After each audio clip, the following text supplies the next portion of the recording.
UP के बलरामपुर में बहुचर्चित पप्पू हत्याकांड के आरोपी समाजवादी पार्टी के पूर्व सांसद रिजवान जहीर की जमानत पर जेल से छूटने के बाद पीड़ित परिवार ने सीएम योगी से सुरक्षा की गुहार लगाई है। रिजवान जहीर के दामाद रमीज आरजेडी नेता तेजस्वी यादव के बेहद करीबी हैं। बिहार चुनाव में हार के बाद रोहिणी आचार्य ने रमीज पर गंभीर आरोप लगाए थे। वहीं अब रिजवान जहीर भी जेल से छूटते ही विवादों में आ गए हैं।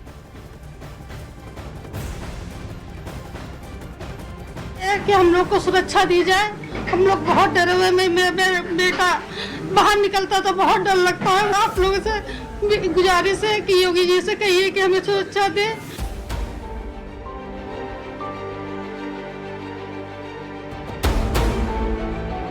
न्यूज़ 18 इंडिया के कैमरे पर फूट फूट कर रो रही सीएम योगी से खुद की और अपने परिवार की सुरक्षा की गुहार लगा रही ये महिला यूपी के बलरामपुर जिले के तुलसीपुर नगर पंचायत की चेयरमैन कहकशां फिरोज हैं।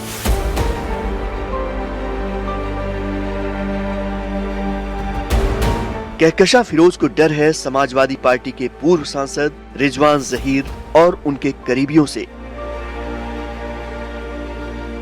जिन पर कहकशां फिरोज के पति फिरोज अहमद उर्फ पप्पू की हत्या का आरोप है। हाल ही में रिजवान जहीर को हाईकोर्ट से जमानत मिली। 4 जनवरी को रिजवान जहीर जेल से बाहर आ चुके हैं, लेकिन अब कहकशां फिरोज ने रिजवान जहीर पर यह कहकर गंभीर आरोप लगा दिए हैं कि उन्होंने कोर्ट में गलत तथ्य और सबूत दिखाकर जमानत पाई। कहकशां फिरोज का ये भी आरोप है कि जेल से बाहर आने के बाद रिजवान जहीर और उनके करीबियों से उन्हें धमकियां मिल रही हैं, इसलिए योगी सरकार उन्हें सुरक्षा दिलाए।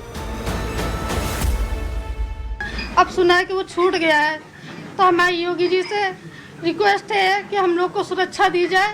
हम लोग बहुत डरे हुए हैं। मेरा बेटा बाहर निकलता तो बहुत डर लगता है हमको। मेरा देवर बाहर निकलता तो बहुत डर लगता है। आप लोगों से गुजारिश है कि योगी जी से कहिए कि हमें सुरक्षा दे और न्याय की भीख मांगते हैं। आप लोगों से न्याय करवाइए। आप लोग किनसे खतरा है आपको, किनसे डर है आपको? रिजवान जहीर, जेबा रिजवान, रमीज से बहुत ज्यादा खतरा है। आप लोग रमीज कौन है ये बताइए? रमीज रिजवान जहीर का दामाद है, जेबा का पति है। रिजवान जहीर वही जो पूर्व सांसद हैं, पूर्व विधायक समाजवादी पार्टी? जी जी हाँ। उनसे क्यों खतरा है? उसने मेरे पति को मार दिया था, इसलिए खतरा है। क्यों मारा था? टिकट के दावेदार थे, वो भी थे, मेरे पति भी दावेदार थे। बस उनको ये लगा था कि फिरोज खान को कहीं टिकट ना मिल जाए, इसलिए उन्होंने मार डाला मेरे पति को।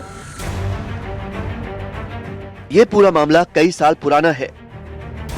4 जनवरी 2022 को कहकशां फिरोज के पति फिरोज अहमद उर्फ पप्पू की गोली मारकर हत्या कर दी गई थी। इस सनसनीखेज हत्याकांड में मुख्य आरोपी के तौर पर पूर्व सांसद रिजवान जहीर का नाम सामने आया था। मृतक फिरोज पप्पू उस वक्त समाजवादी पार्टी में थे और ये आरोप है कि वो चुनाव लड़ने के लिए टिकट मांग रहे थे। इस बात से नाराज होकर रिजवान जहीर ने उनकी हत्या करवाई थी। आरोप ये भी है कि रिजवान जहीर का क्रिमिनल बैकग्राउंड है और उन पर गंभीर धाराओं में 20 से अधिक मुकदमे दर्ज हैं। इसीलिए कहकशां फिरोज और उनका परिवार रिजवान जहीर और उनके करीबियों से सुरक्षा की मांग कर रहा है, जिसके बाद अब इस मामले पर राजनीति भी शुरू हो गई है। समाजवादी पार्टी के विधायक रविदास मेहरोत्रा ने मुख्यमंत्री से मामले का संज्ञान लेने की बात कही, तो वहीं बीजेपी ने पूरे प्रकरण को लेकर समाजवादी पार्टी पर गंभीर आरोप लगा दिए। सांसद रहे हैं, समाजवादी पार्टी के पूर्व विधायक रहे हैं, उन पर आरोप लगाया है कहकशी, जो कि इस वक्त बलरामपुर के तुलसीपुर की चेयरमैन है, कि जिस तरीके से उनकी पति की हत्या की गई, ठीक वैसे ही उनका, उनके बेटे का, उनका देवर का भी हत्या हो सकता है, क्योंकि रिजवान अहमद जेल से बाहर आ गए हैं। सो इस पर आपकी प्रतिक्रिया? बलरामपुर तुलसीपुर की चेयरमैन ने जो अपनी हत्या की आशंका व्यक्त करी है,